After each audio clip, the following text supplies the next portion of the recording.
สวัสดีทุกคนวันนี้ซิมาตอบคำถามหลายคำถามที่ถามมาเนาะ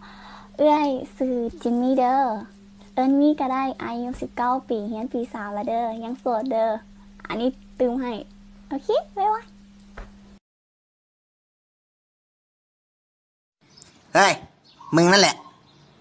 ร้องไห้ดูดิร้องไห้เออโมโหดิโมโหพอยิ้มดิยิ้มให้ดูหน่อยดิเอ้ย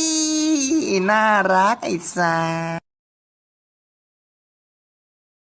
แบกคนเดียวไม่ไหวฉันมันกำลังจะตายแบกคนเดียวไม่ไหวฉันควรจะทำยังไง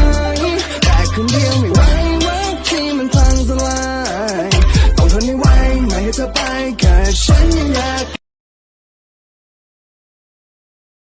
ไอ้บอกให้น้องหักน้องก็หักน้องก็หักไอ้บอกให้น้องรอน้องก็รอน้องก็รอ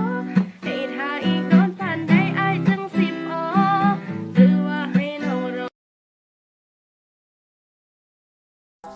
และก็ไล่แต่ตัวแต่หัวใจผมโตแล้วรักก็รักหมดใจที่ให้ไปเธอหมดแล้วรู้ก็รู้อายุกับหัวใจรวมกันแล้วคำตอบที่คุณนับนิ้วมือให้ด้วยได้ไหมครับ1 2 3 4 5ครบไหมครับ ครบค่ะถ้าครบแล้วเนี่ยห้ามเลิกนะครับ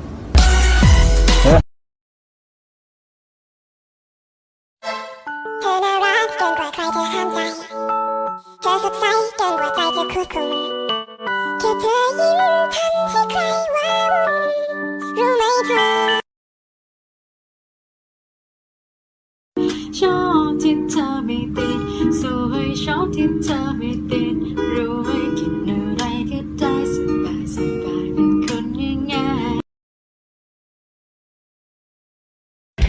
เห็นปุ๊บละหักปั๊บเห็นปุ๊บละหักปั๊บเห็นปั๊บละหักปุ๊บเห็นปั๊บละหักปุ๊บใจเต้นตุ๊บ